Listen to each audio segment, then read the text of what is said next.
Il y a de nombreuses années, dans un village niché appelé Ophia, vivait une fille nommée Amaka. Amaka a perdu sa mère alors qu'elle était encore bébé à cause de complications liées à l'accouchement. Le père d'Amaka, Moussa, s'est remarié quand Amaka avait 4 ans avec Mariam. Mariam était une femme charmante.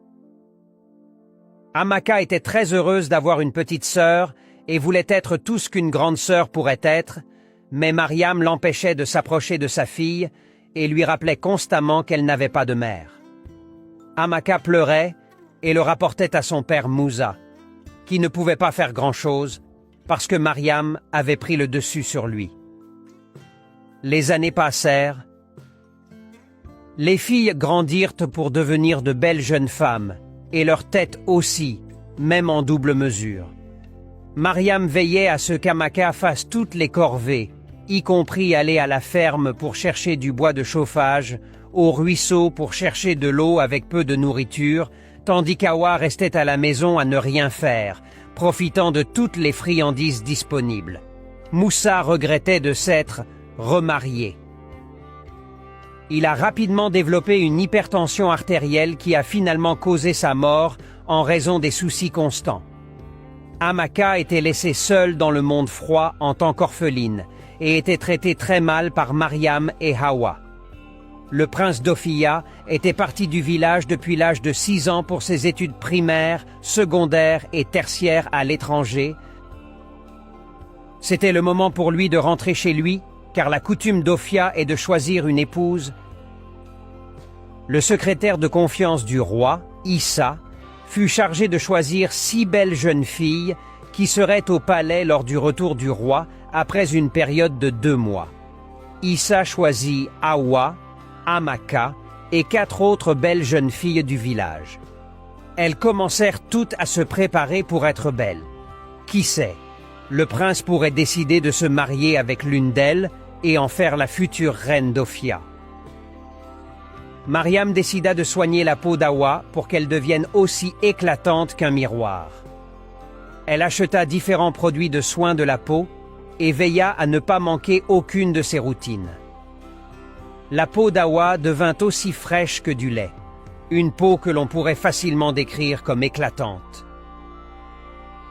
Amaka reçut plus de travail à faire et on lui ordonna de prendre un bain 1 fois tous les 2 jours pour qu'elle paraisse malade, desséchée et non présentable devant le prince pour une exclusion immédiate.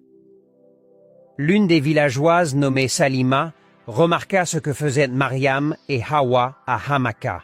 Elle leur dit « Mère et fille, ce que vous faites à Amaka est totalement incorrect et inacceptable. Le monde est un cercle vicieux et totalement imprévisible. L'avenir de cette fille vous est inconnu et il pourrait être plus brillant que celui de votre fille. S'il vous plaît, faites demi-tour de ce mauvais traitement avant qu'il ne soit trop tard. »« Dieu m'en garde, » répondit Mariam. « L'avenir de ma fille est assuré et Amaka ne sera jamais à sa hauteur. » Hawa dit à Salima, « Il est évident que tu ne me veux pas du bien. Alors, s'il te plaît, pars maintenant. »« Oh, » répondit Salima, « que la terre, les arbres et tout ce qui nous entoure soient témoins que je vous ai averti. » Il restait un jour avant que les filles sélectionnées ne se rendent au palais. Amaka était totalement heureuse parce qu'enfin, elle serait libérée du travail pendant 2 bons mois, aurait accès à de la bonne nourriture et à des bains quotidiens.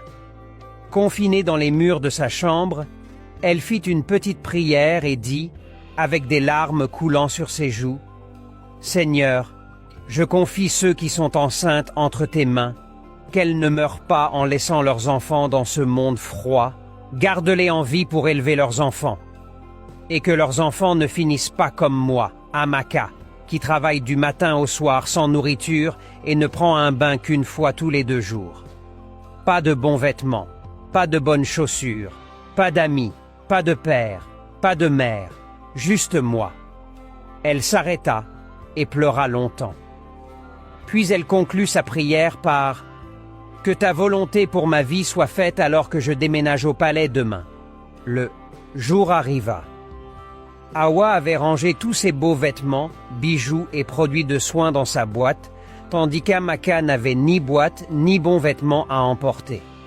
Elle décida donc d'y aller avec ce qu'elle portait, car la seule chose importante pour elle était de quitter la maison. Dès qu'elle sortit pour rejoindre Hawa, Mariam lui ordonna de rentrer à l'intérieur. Pour la première fois, Amaka questionna ses ordres et demanda pourquoi. Mariam lui répondit par une gifle très violente. « Alors tu veux aller au palais pour leur dire que tu travailles du matin au soir sans être nourri et que tu portes une seule robe pour leur faire croire que je ne m'occupe pas de toi, hein? Sorcière !» Amaka dit. « Mère, s'il te plaît. » Mariam l'interrompit. « Je ne suis pas ta mère. Ta mère paresseuse et faible est dans la tombe. Si tu as quelque chose à dire à ta mère, alors trouve sa tombe. » Elle se tourna ensuite vers sa fille Hawa et dit « Quand ils te demanderont où est Amaka au palais, dis-leur simplement qu'elle a dit que le roi, le prince, les anciens et les habitants d'Ophia peuvent tous aller en enfer, qu'elle n'est pas intéressée. » Hawa dit à Amaka « Oh, pauvre fille, essaie d'avoir une mère dans ta prochaine vie. » Elle prit ensuite sa boîte et partit pour le palais. L'espoir d'Amaka de quitter la maison fut anéanti, et pour la première fois, elle eut envie d'en finir sur le champ, mais elle ne trouva rien pour exécuter ses pensées. À ce moment-là, Salima apparut sur les lieux et demanda ce qui s'était passé. Mariam dit « Rien ne s'est passé, madame. Rentrez chez vous. » Salima se tourna ensuite vers Amaka et lui demanda ce qu'elle faisait encore à la maison, sans être habillée, alors que ses camarades étaient déjà arrivés au palais. Amaka trouva le courage de raconter à Salima comment sa belle-mère l'avait obligée à s'asseoir et comment elle travaillait du matin au soir avec peu ou pas de nourriture à manger et comment elle l'avait aussi forcée à se baigner une fois tous les 2 jours et que ce qu'elle portait était le meilleur de tous ses vêtements. Salima se tourna vers Mariam et dit « Femme, où est ta conscience? Tu étais censée être un pilier de soutien, un guide et une mère pour cette jeune fille à qui la vie n'a pas été favorable. Mais tu as décidé d'être son cauchemar. Comment dors-tu la nuit en sachant que tu vis sous le même toit avec quelqu'un qui n'a pas mangé ni pris un bain? Comment, Mariam, l'enfant de ta semblable? » À ce moment-là, Amaka était tellement brisée qu'elle dit à Salima « S'il vous plaît, madame, comment puis-je mourir? Oh, maintenant, parce que je ne peux pas continuer à vivre dans ce monde misérable. » « Ne dis plus jamais cela, » dit Salima. « Tu es un enfant du destin, et peu importe ce que Mariam et Hawa ont pensé faire, tu dois accomplir ton destin. » Elle se tourna ensuite vers Mariam et dit « Si tu ne la laisses pas partir immédiatement, j'irai personnellement te dénoncer au roi. Et Hawa, ta fille, sera expulsée, et vous serez toutes deux sévèrement punies. » Mariam n'avait plus d'autre option que de laisser Amaka rejoindre les autres jeunes filles au palais. Elle s'assura qu'Amaka prenait un bain complet et lui donna quelques vêtements de sa fille. Amaka était très reconnaissante et se rendit au palais. En arrivant au palais, la porte était fermée et Amaka frappa doucement à la porte. Le gardien ouvrit la porte et la questionna. « S'il vous plaît, ne me renvoyez pas, » dit-elle. « Ma belle-mère a essayé de m'empêcher, mais d'une manière ou d'une autre, Dieu est intervenu pour moi. » Le gardien dit « Attendez un instant parce que le roi a déjà rencontré les autres invités. Et s'il vous voit plus tard parmi eux, je serai sévèrement puni. Donnez-moi juste quelques secondes pour en discuter avec lui. » Le gardien alla voir le roi et dit « Votre Majesté, il y a une jeune fille à la porte. Elle dit que sa belle-mère l'a retardée. » Le roi dit, « On m'a dit que les filles ne sont pas complètes. Vous pouvez donc la laisser entrer. » Le gardien revint voir Hamaka dehors et dit, « Tu as beaucoup de chance. Le roi a ordonné que tu rejoignes les autres invités. » Hamaka était reconnaissante à Dieu, au moins d'être sauvée des problèmes avec sa belle-mère. Le roi avait ordonné que les filles soient 2 par chambre. Hamaka fut donc placée avec Zara. Elle était si heureuse de trouver enfin un foyer en dehors de l'antre du lion où elle était née. Une réunion fut organisée pour que les filles se présentent aux servantes du palais et Hawa commença, suivie de Zara, Ogechi, Fatou, Ijeoma et enfin Hamaka. Le roi n'a pas divulgué la raison pour laquelle il voulait qu'elles soient 2 par chambre. Alors il installa secrètement des caméras dans leurs chambres et à des endroits stratégiques du palais. Une semaine passa et les filles se comportèrent bien. Cependant, leur vrai caractère se révéla dès la 2e semaine. Lors de leur routine matinale, Hamaka réussit brillamment car elle était habituée à travailler seule. Hawa était tellement jalouse qu'elle décida de faire quelque chose qui ferait qu'Hamaka soit expulsée du palais. De son côté, Hamaka évitait Hawa et obéissait à toutes les instructions car elle ne voulait pas avoir de problème. Elle ne restait presque jamais sans rien faire car elle n'avait pas été élevée ainsi, alors elle se retrouvait parfois à la cuisine pour aider les servantes à cuisiner et à faire la vaisselle. Elle se sentait tellement détendue parmi les servantes et espérait même être employée comme l'une d'elles dès que les 2 mois seraient écoulés. Ogechi était très turbulente au palais et revendiquait une position qu'elle n'avait pas atteinte, tandis qu'Ijeoma couchait avec l'un des gardes du palais et finit par tomber enceinte, ce qui entraîna son expulsion du palais. La mère d'Hawa, Mariam, prépara un charme qu'elle introduisit en cachette dans le palais le jour du retour du prince, avec une note écrite expliquant comment Hawa devait l'appliquer.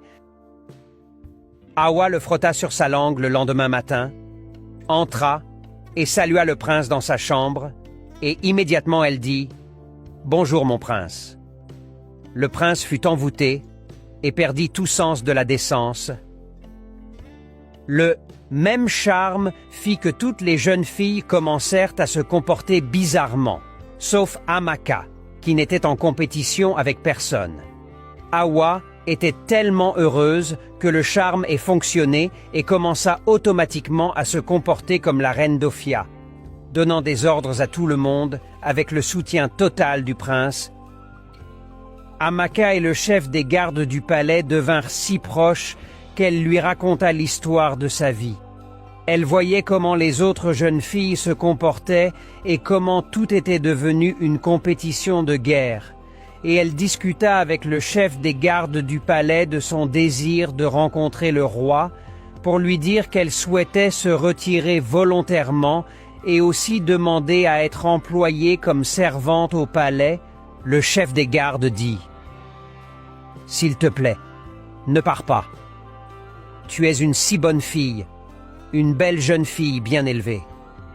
Si j'étais riche, je paierais immédiatement ta dot pour t'avoir rien que pour moi. » Hamaka lui dit, « Tu n'as pas besoin d'être riche pour que j'accepte ta proposition. Si tu me demandes de t'épouser, j'accepterai. Nous travaillerons tous les 2 ici au palais, économiserons de l'argent, puis nous démissionnerons pour construire notre avenir ensemble. Es-tu sérieuse ?» demanda le chef des gardes du palais. « Oui, je le suis, » répondit Hamaka. « Dis-tu cela parce que tu cherches un moyen d'échapper à ta belle-mère » demanda le chef des gardes. « Non, ce serait passer du feu à la braise, car le mariage est sacré, et une décision à vie qui doit être dédiée et humble, et toutes ces qualités que tu possèdes créeront une atmosphère familiale propice pour n'importe quelle femme. » Juste au moment où ils discutaient, les autres jeunes filles commencèrent leurs disputes habituelles, et le chef des gardes dut se rendre sur les lieux pour les calmer. Plus tard dans la journée, Amaka alla voir le roi et dit « Longue vie au roi, s'il vous plaît, votre majesté. Permettez-moi de me retirer volontairement de cette compétition. » « Mais pourquoi ?» demanda le roi. Amaka dit « Je ne suis pas à la hauteur du prince d'Ophia. Je ne suis qu'une pauvre orpheline qui a été exposée à une vie dure et n'a rien en commun avec le prince. S'il vous plaît, employez-moi comme l'une des servantes du palais, car c'est là que je me sens à ma place pour gagner ma vie et construire quelque chose à partir de mon destin. » Le chef des gardes du palais entra et fut surpris de voir Amaka avec le roi. Puis, le roi mentionna tout ce qu'Amaka avait dit. Le chef des gardes se tourna vers Amaka, surpris, et dit « Je pensais que nous avions discuté de cela et j'avais dit que tu ne devais pas abandonner. » Amaka répondit « Avec la tournure des événements, quelqu'un pourrait mourir ici parce que cela s'est transformé en guerre. » Le roi dit alors « Retourne immédiatement dans ta chambre, je te donnerai une réponse plus tard. » Le chef des gardes plaida auprès du roi pour qu'il n'approuve jamais la demande d'Amaka, car elle était la meilleure parmi les autres jeunes filles. Le roi sourit et hocha la tête en signe d'approbation, car il était pleinement conscient de ce qui se passait dans le palais grâce aux caméras secrètes. Le roi ordonna aux gardes de rassembler toutes les invitées pour une réunion à huis clos. Sa Majesté remercia toutes les filles d'avoir accepté de rester au palais jusqu'à présent et expulsa Ijeoma et Ogechi pour leurs actes immoraux dans le palais.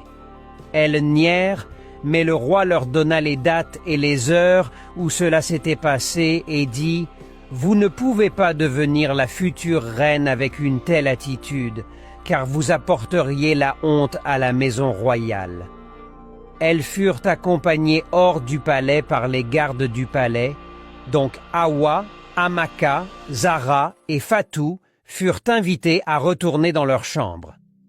Amaka était déçue que le roi n'ait pas pris en compte sa demande. Elle était fatiguée de tout cela et voulait juste rester avec les servantes pour commencer une nouvelle vie. Mariam se faufila dans le palais et trouva sa fille dans un coin du palais, ignorant qu'elles étaient surveillées par une caméra. Elle demanda « Awa, ma fille, l'envoûtement que tu as fait au prince fonctionne-t-il » Awa s'exclama « Ça marche du tonnerre !» Elle raconta à sa mère comment elle s'était comportée comme la reine d'Ophia avec le soutien total du prince et comment elle avait servi le prince presque toutes les nuits. Mariam, sa mère, dit alors « Tu veux dire que je devrais rentrer chez moi et commencer à m'entraîner à devenir la future mère du prince ?»« Oui, oh maman !» répondit Awa.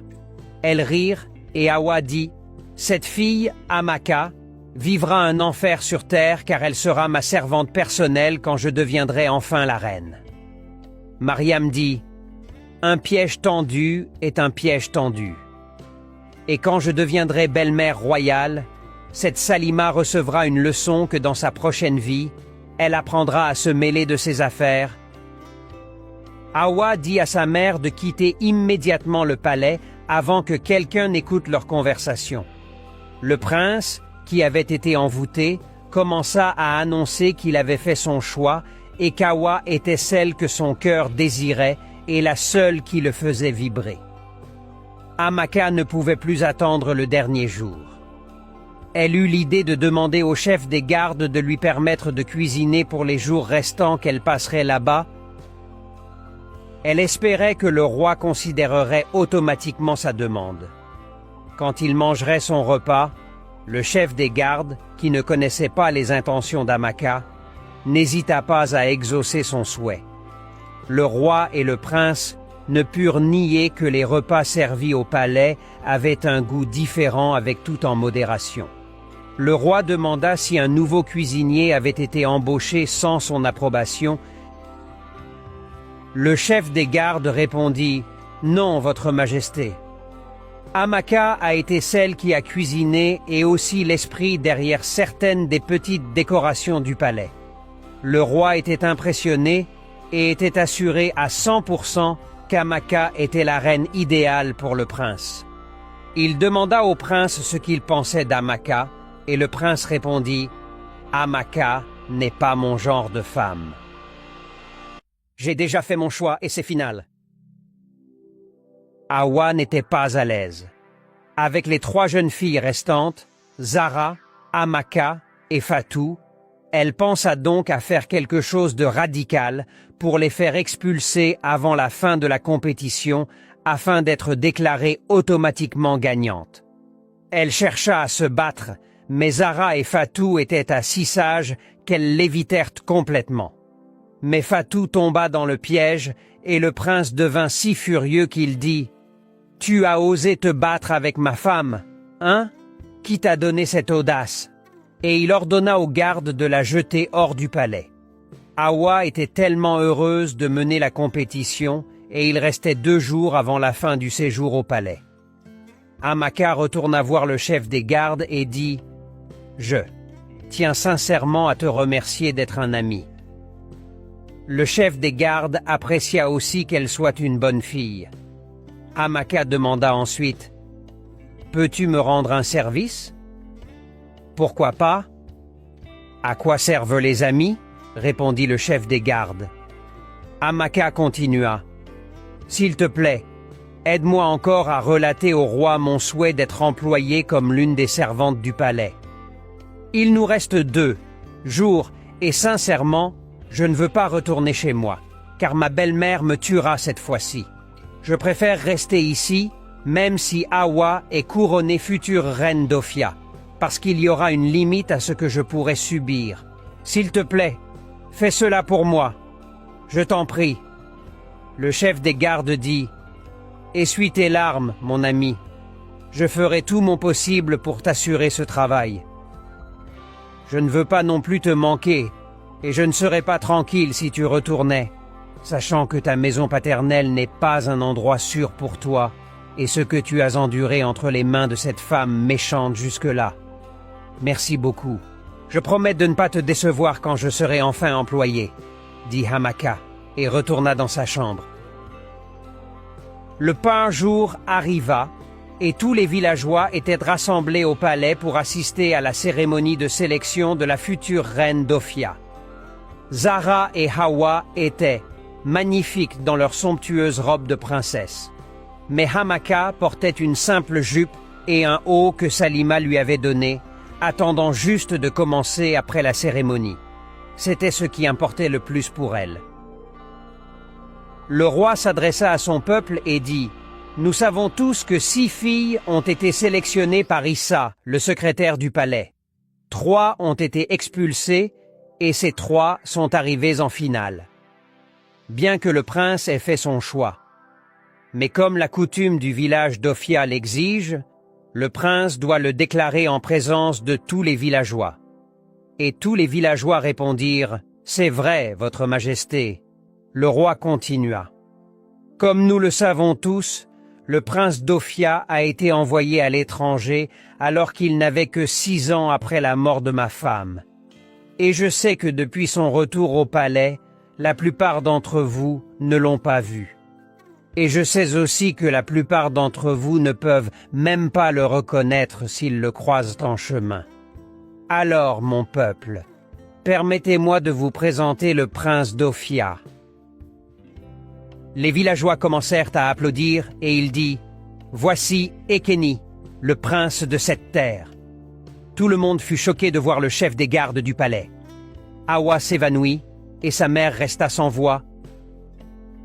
Ekeni, le soi-disant chef des gardes du palais, salua son peuple et leur raconta comment son père, le roi, avait élaboré un plan et combien il en était reconnaissant, car le plan lui avait offert le meilleur cadeau que tout homme puisse demander.